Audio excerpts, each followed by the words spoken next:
जैसे हम लोग कह रहे वोटरों को पैसा मिलना चाहिए, तो राहुल गांधी की थोड़ी बात समझ में आई। टैक्स ऐसा पूरी दुनिया का मकर जाल है, बिना टैक्स दिए दुनिया में कोई पैदा हो, लेकिन वो ईडी और सीबीआई उनके घर नहीं जाती। क्यों?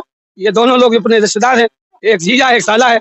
और ये वाले गांव वाले क्या कहते, सपा भाजपा सपा भाजपा।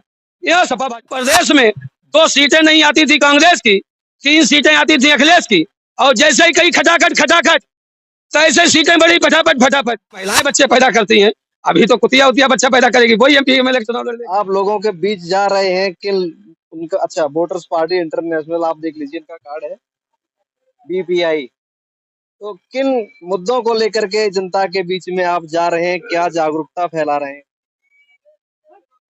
आज पूरे प्रदेश में एक अभियान चल रहा है कि इस देश में जो लोग लोकतंत्र चला रहे हैं, एमपी और एमएलए, उनको तो वेतन मिलता है, और जो लोग वोट डालते हैं इनको 5 किलो राशन मिलता है।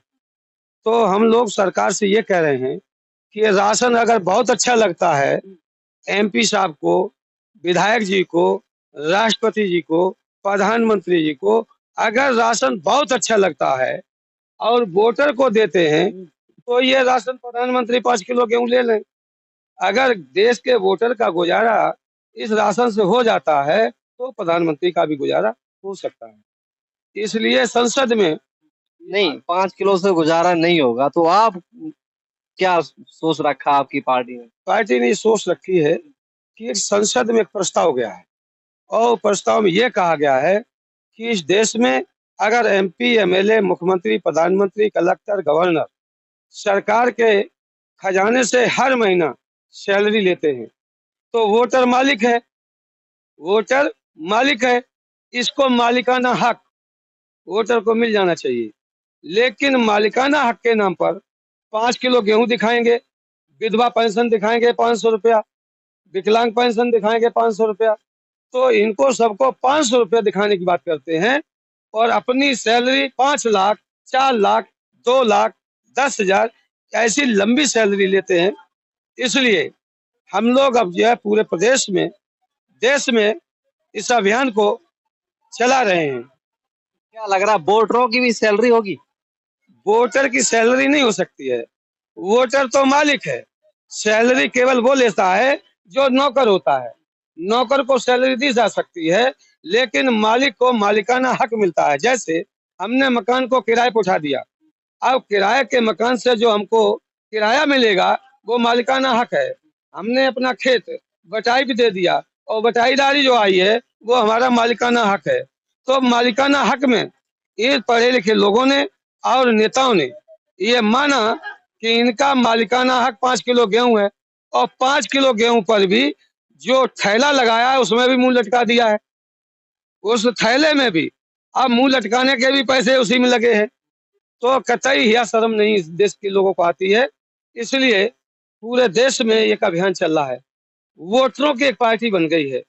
शायद अभी तक वोटरों की जानकारी में नहीं है, वोटरों को जानकारी इसलिए नहीं है कि ये पार्टी के जो नेता हैं 40 गाड़ी के काफिले से नहीं आए। अगर ये गाड़ी 40 गाड़ी के काफिले से आते तो यहाँ लोगों को इकट्ठा करने की कोई जरूरत। दिखा दीजिए एक बार, कैमरामैन से कहेंगे। कुछ गांव के कुछ लोग बाग कम है, लेकिन हाँ, बात आपने बहुत अच्छी कही है। अगर ये 40 गाड़ी का काफिला होता तो यहाँ शायद भीड़ न मिलती। हाँ, तो ये 40 गाड़ी के काफिले क्या, इसमें नेता जिम्मेदार नहीं है, इसमें वोट डालने वाले लोग भी जिम्मेदार हैं। ये नेताओं के, उस नेता को खुश देखना चाहते हैं। नेता कार से आए, हवाई जहाज से आए, तो ये कहते मेरा नेता बहुत ऊंचा है। अगर नेता इनका पैदल चला है तो कहते ये नेता कायर है, ये बदमाश है, उसको जो है इज्जत नहीं देंगे। इसलिए ये देश भर में अभियान शुरू हुआ है। 2005 में ये बात संसद में शुरू हो गई कि अगर एमपी को हर महीना तनख्वाह मिलेगी, विधायक को मिलेगी, मुख्यमंत्री को मिलेगी, प्रधानमंत्री को मिलेगी, तो अब देश में वोट डालने वालों को भी मालिकाना हक मिलेगा। ये प्रस्ताव पार्लियामेंट में चला गया है, लेकिन आज तक वोटरों को पता नहीं है। इसलिए हम लोग पद यात्रा, ये आपके बीच में अभी उपचुनाव होने वाला है, आपके क्षेत्र में अभी घिरोल विधानसभा पर उपचुनाव आने वाला है। अखिलेश जी यहाँ लोकसभा की सीट जीत गए हैं कन्नौज में, और यहाँ विधानसभा के विधायक रह चुके हैं और अभी भी हैं। तो अखिलेश जी से ये मेरा निवेदन है कि भाई विधायक रहे, विधानसभा के अध्यक्ष रहे, तो ये बात तो विधानसभा के अध्यक्ष जी को उसमें विधानसभा में कहनी चाहिए। जब राजीव गांधी के ये राहुल गांधी ये कह रहे हैं कि वो पैसा, जैसे हम लोग कह रहे वोटरों को पैसा मिलना चाहिए, तो राहुल गांधी की थोड़ी बात समझ में आई, थोड़ी बात समझ में आई राहुल गांधी को। उन्होंने कहा पैसा तो मिलना चाहिए, लेकिन महिला को मिलना चाहिए, पुरुष को नहीं मिलना चाहिए, महिला को मिलना चाहिए। तो ये महिला को क्यों मिलना चाहिए? महिला को इसलिए कि यहाँ जो आंदोलन हो रहे हैं पूरे देश में, उसमें 80% भागीदारी महिलाओं की होती है। जब हमारा कार्यक्रम टेलीविजन पर जाता है तो वहाँ 80% महिला, चाहे वो असम से हो, चाहे बिहार से हो, चाहे उड़ीसा से हो, चाहे मैनपुरी से हो, तो वो 80% महिला उसमें भीड़ में दिखती है। तो उनको ऐसा लगा कि आदमी तो लेने आते नहीं है, इनको तो जरूरत है नहीं, इसलिए महिला को देने का काम किया जाए। वो भी मालूम कब? ये तब चुनाव से 15 दिन पहले। अगर ये 6 महीना पहले अगर कह दिया जाता, ये अपना घोषणा पत्र क्लियर कर देते कि हम जो है जाएंगे, जनता से कहेंगे कि महिलाओं को रुपया मिल जाए, तो हो सकता। मुमकिन है कि वोटरशिप को वोटर मतलब वोटर को वोटरशिप मिल सकती है? जी जी जी, कैसे, कुछ बताइए। ये जो बात इन्होंने कहा कि वोटर को वोटरशिप मिल सकती है, वोटर को अभी तक खुद में भरोसा नहीं है। इसका हिसाब ले लो, इसके हिसाब प्रधानमंत्री जी से हुआ है। कब हुआ है? 2005 में हुआ है। क्यों, कौन से प्रधानमंत्री से हुआ है? डॉक्टर मनमोहन सिंह से हुआ है। मनमोहन सिंह से पूछा गया कि भाई प्रधानमंत्री जी बताओ, वोटर ने वोट दिया, आपकी रेल फ्री, आपकी बस फ्री, आपका हवाई जहाज फ्री, मरोगे तो कफन भी फ्री, लेकिन जिसने वोट दिया उसका क्या फ्री? तो वो प्रधानमंत्री ने अपने वित्त मंत्री पी चिदम्बरम से कहा कि वोटर मालिक है और हिसाब मांग रहा है, तो अब हिसाब देना पड़ेगा। जैसे भट्टे का मालिक अगर मुनीम से हिसाब मांगेगा तो मुनीम को हिसाब देना पड़ेगा, नियम है। तो भाई भाई से हिसाब होता है, बाप बेटे से हिसाब होता है, पति पत्नी से हिसाब होता है।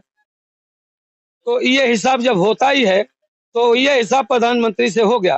तो प्रधानमंत्री ने वित्त मंत्री से कहा कि वित्त मंत्री जी बताओ, वित्त मंत्री जी बताओ कि वोटर हिसाब मांग रहा है, तो इसको पैसा पैसा कहाँ से दिया जाए?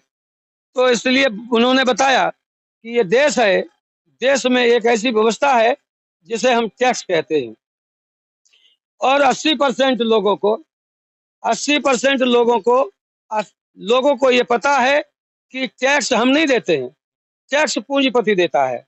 लेकिन टैक्स ऐसा पूरी दुनिया का मकर जाल है, बिना टैक्स दिए दुनिया में कोई पैदा हो नहीं सकता, बिना टैक्स दिए दुनिया में कोई मर नहीं सकता, मरने के बाद भी टैक्स जारी रहता है, मरने के बाद भी टैक्स जारी रहता है। वही टैक्स सरकार के खजाने में इकट्ठा होता है। उसी टैक्स के पैसे का हिसाब पी चिदम्बरम ने दिया, वित्त मंत्री ने। उन्होंने कहा कि ये पैसा 3 भाग में हम बांट देते हैं। एक भाग चला जाता है स्थायी निर्माण, पुल पुलिया, हाईवे, हवाई जहाज, खरंजा, नाली, हॉस्पिटल, इसके लिए एक पैसा। दूसरा हिस्सा जाता है इस देश को, देश के चलाने वालों को, कार्यपालिका, न्यायपालिका, विधायिका को वेतन देने में, जल सेना, थल सेना, वायु सेना, हवाई सेना, इनको सबको वेतन देने में जाता है। तीसरा जो हिस्सा बचता है वो जाता है इस देश को योजना के माध्यम से, योजना के माध्यम से जो कहा गया है कि देश के लोगों का विकास होता है, उसी विकास का नाम है विधवा पेंशन, विकलांग पेंशन, ये पेंशन, वो पेंशन, ये छूट, वो छूट, बाढ़ राहत, सूखा राहत, सब्सिडी, डीजल की, पेट्रोल की, 5 किलो गेहूं, ये सब योजना। और ये योजना कब बनी थी? जब बैलगाड़ी का जमाना था, साधन नहीं थे, तब हाथों हाथ सामान पहुंचाया जाता था। लेकिन आज की तारीख में बैल का काम ट्रैक्टर ने छीन लिया, अनपढ़ का काम जेसीबी मशीन छीन लिया, पढ़े लिखे लोगों को भारी घमंड था, इनका भी काम कंप्यूटर की मशीन ने छीन लिया। हद तो तब गुजर गई, एक मशीन और बन गई, उसी मशीन का नाम अल्ट्रासाउंड है। अल्ट्रासाउंड की मशीन आते ही जो धरती पर बेटी पैदा होती थी निसंकोच, पहले जब दाई होती थी तो ये दाई को बता नहीं पाती थी कि बेटी है कि बेटा है, लेकिन आज मशीन जो आई है वो तत्काल बताती है कि बेटा है या बेटी है। तो वो जो है भय सताता है, बेटी के दहेज देने का भय सताता है, उसके डर की वजह से जाते हैं डॉक्टर से पूछते हैं, डॉक्टर साहब बताओ लड़का है कि लड़की है? डॉक्टर ने कहा लड़का है, तो बोले कि आने दो, मोटरसाइकिल मिलेगी शादी में। और अगर डॉक्टर ने कहा लड़की है तो बोले 5,000 और लो, यही खत्म करो, नहीं तो मैं मांगेगी दहेज में, है ना? हंस रहे हो ना? शांत रहिए, शांत रहिए, आप लोग शांत रहिए, शांत रहिए, शांत रहिए, हाँ शांत रहिए, सुनिए। तो ये दहेज में बेटी का पेट में कत्ल शुरू हो गया। ये वही देश है, वही भारत है। इस देश में राजा के राजा पैदा होता था, रानी के पेट से राजा पैदा होता था। इसी देश में एक राजा के 1,000 रानी होती थी।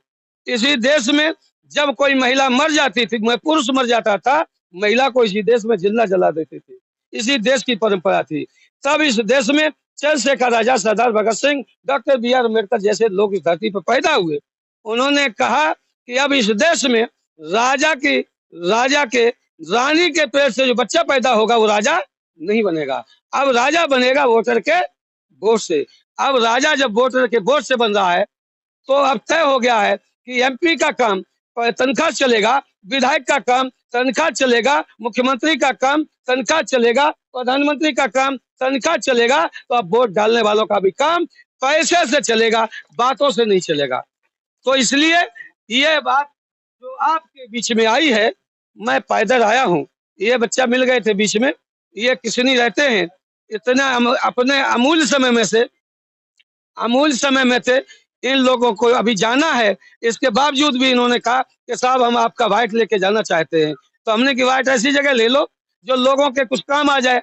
वाइट अगर हमारे बंद कमरे में ले जाओगे तो लोग नहीं जान पाएंगे, तो वाइट सबके सामने अगर ले लिया जाए तो लोगों के कुछ काम आ जाएगा, जानकारी मिल जाएगी। तो हम लोग इस बात के लिए, अगला उपचुनाव आने वाला है, आज तक का रिकॉर्ड है, कोई भी प्रत्याशी किसी से पूछने आया कि भाई हम चुनाव लड़ेंगे, कोई नहीं पूछने आता है। टिकट कहाँ मांगने जाएगा? सपा की टिकट मांगने जाएगा सैफई, बसपा की टिकट मांगने जाएगा मायावती से, कांग्रेस की टिकट मांगने जाएगा दिल्ली से, और वोट यहाँ वालों से मांगेगा, वोट यहाँ मांगेगा और टिकट दिल्ली से। तो ये जो परंपरा पुरानी है, इसे बदलना चाहिए कि नहीं बदलना चाहिए? इस परंपरा को हमें बदलना चाहिए।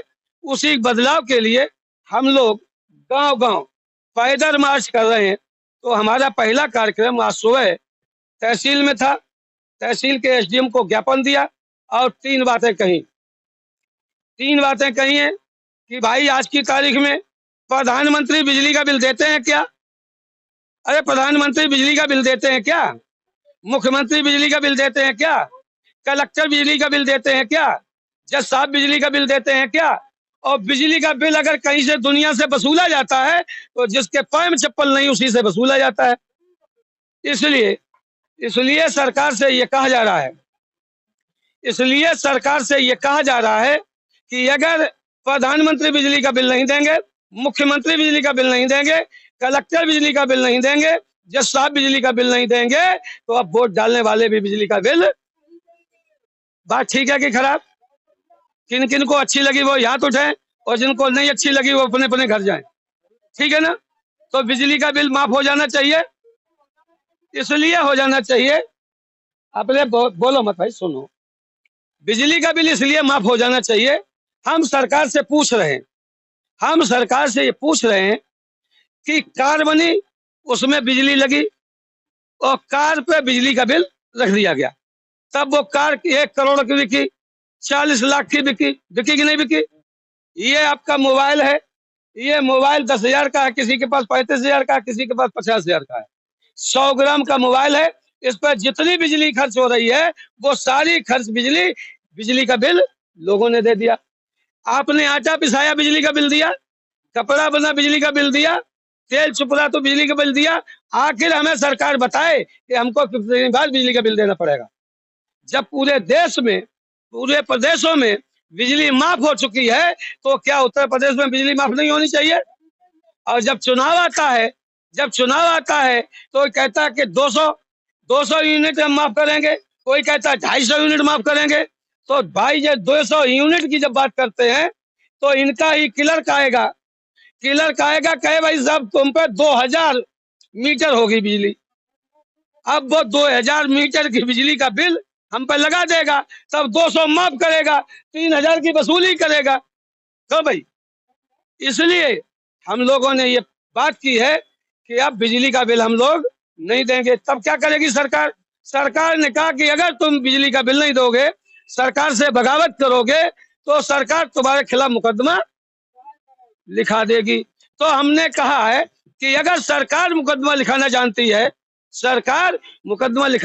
है, तो कानून केवल सरकार के लिए नहीं है, कानून इस देश के वोटर के लिए भी है। वोटर भी कानून को मुकदमा लिखाना जानता है।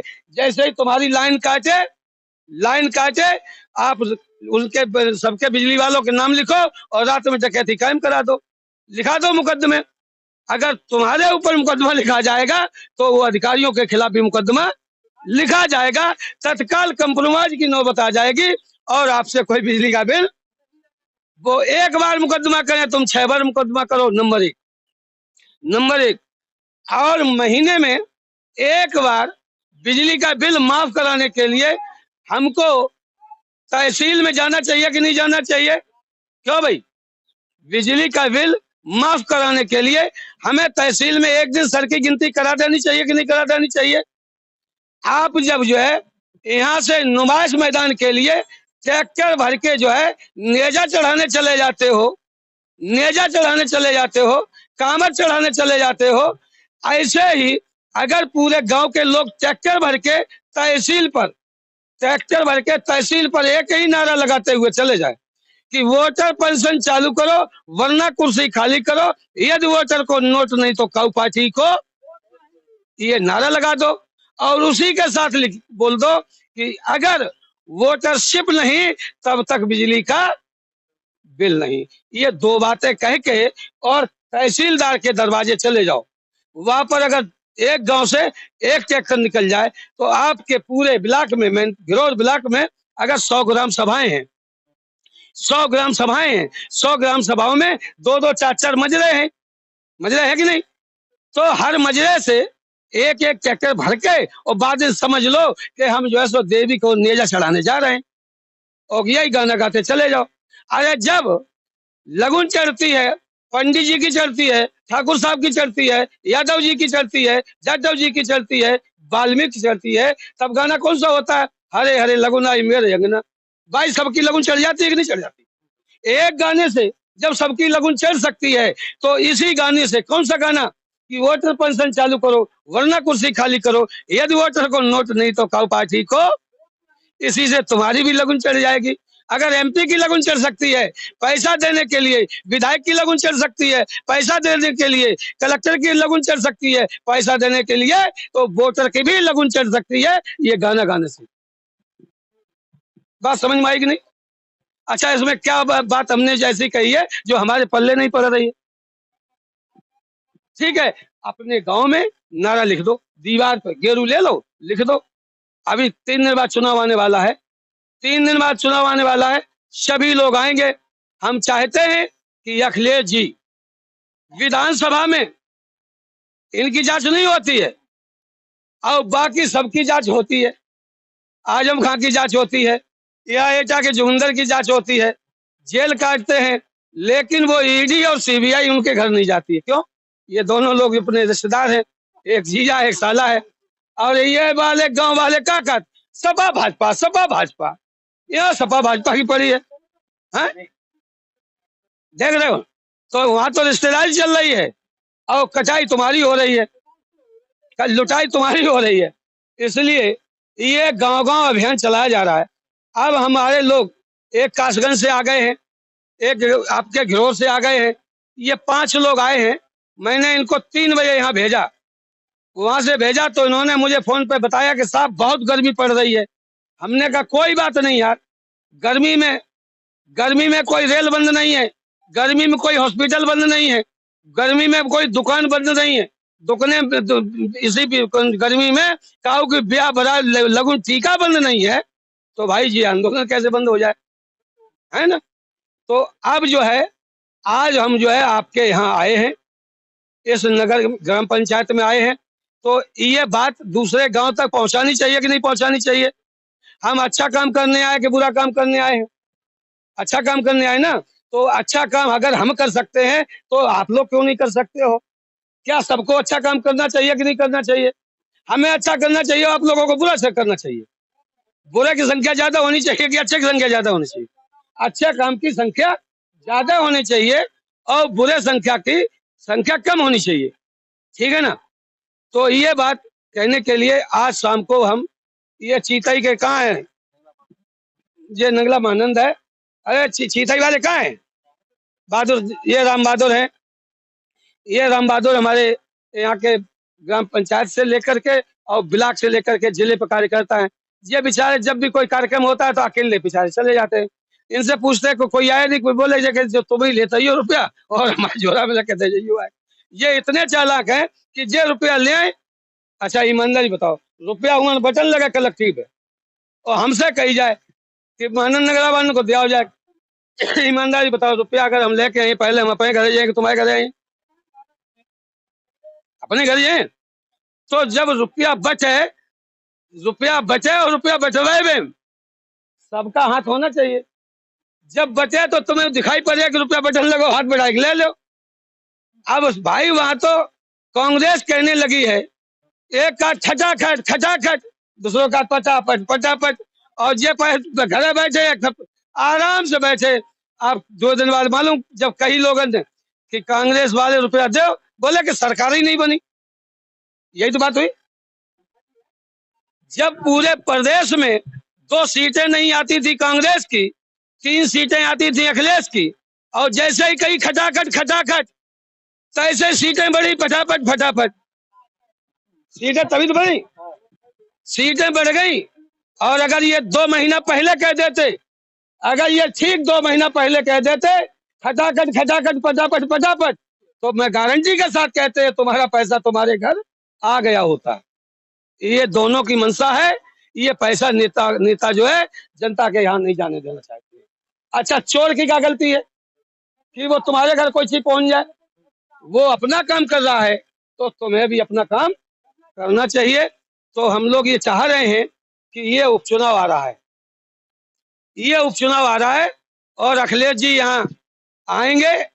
अब उनके घर में लोग हमसे पूछते हैं भाई साहब उनका कौन आएगा? अरे उनको इतना बड़ा खानदान है, पहले तो महिलाएं बच्चे पैदा करती हैं, अभी तो कुतिया उतिया बच्चा पैदा करेगी, वही एमपी एमएलए के चुनाव लड़ लेगी। तुम्हारी काम है इनपुरी वालों की जरूरत पड़ेगी। कहा भाई, ठीक है ना। अब कर दी, अब जामे कर दी मोटी का हाँ सुनिए दादा, सुनिए। तो इसलिए आप लोग पहले, आज हम जाते हैं, फिर हम रुकेंगे और रात भर अपनी पंचायत करो। इन्होंने जो बात कही है ये जायज है कि नाजायज है? अगर नाजायज लगती हो तो पूरा गांव फिर इकट्ठे हो जाना, हम फिर आके आपके बीच में बात करना चाहेंगे, फिर आपके गांव में। आपके हिसाब से जो हमने एक बात रही पूछने के लिए, हम ये जानना चाह रहे हैं आपके हिसाब से वोटरशिप है वो कितनी होनी चाहिए और कैसे होनी चाहिए? 2005 में हिसाब हो गया, पी चिदम्बरम ने हिसाब दिया। उन्होंने, प्रधानमंत्री जी ने जब कहा कि हिसाब दे दो, वोटर मालिक हिसाब मांग रहा है, तो उन्होंने बताया कि जो टोटल टैक्स का पैसा इकट्ठा होता है वो 3 भाग में बच जाता है, ठीक। तो जो तीसरे भाग का पैसा जो जन जन के विकास में आता था, विधवा पेंशन, विकलांग पेंशन, वो पैसा जो है तीसरे भाग का जो निकला, टोटल रुपया एक वोटर के हिस्से में प्रति महीना 3529 रुपया हर महीना दिल्ली से आ रहा था, हर वोटर के लिए। किसी को मिला? एक बात, 11 से 12 की जो रिपोर्ट आई थी उसमें हर वोटर को 7,058 रुपया आ रहा था। वो रुपया मिला 2011 में? 2011 से 12 नहीं मिला ना। तीसरा हिसाब आया जो आज की तारीख में लगभग 17,000 रुपया महीना आ रहा है। क्या मिल रहा है? आप तो हर मुद्दे पर बार बार कहते हो कि नहीं मिल रहा है। सच्ची बात तो यह है कि वोटर को तो ना कुछ सोचने की गुंजाइश है, ना कुछ समझने की गुंजाइश है।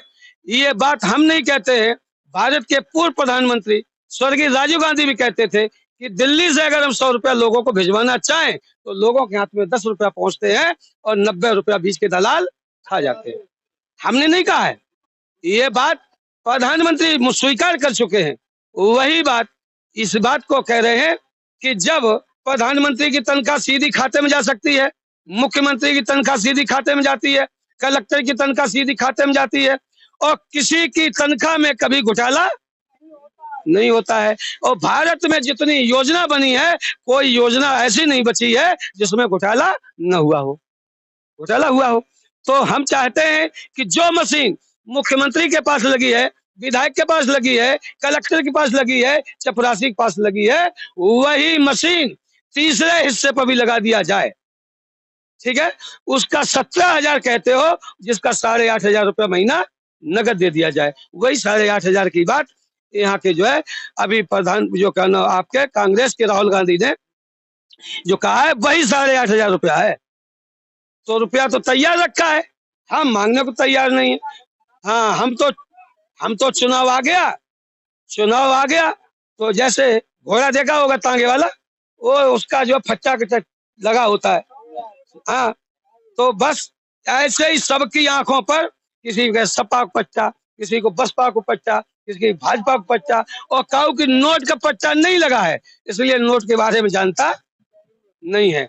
इसलिए अब जब पूरे देश में एमपी की लड़ाई, एमपी क्यों लड़ रहा है? तनख्वाह लेने के लिए। विधायक क्यों लड़ रहा है? तनख्वाह लेने के लिए। प्रधानमंत्री क्यों लड़ रहे हैं? तनख्वाह लेने के लिए। अब वोटर को भी लड़ना पड़ेगा हर महीना पैसा लेने के लिए। बहुत बहुत धन्यवाद आपका हमसे जुड़ने के लिए। और आपने जो बात रखी वोटरशिप के लिए कि जो प्रति महीना 17,000 रुपए आ रहा है, कहीं कांग्रेस ने 8,000 कर दिया, 8,500 रुपए, वो वोटर को सीधा उनके खाते में मिलना चाहिए वोटर। जी जी, ठीक है, बहुत बहुत धन्यवाद। और भी ऐसी तमाम खबरों को देखने के लिए हमारे साथ जुड़े रहे। तब तक के लिए नमस्कार।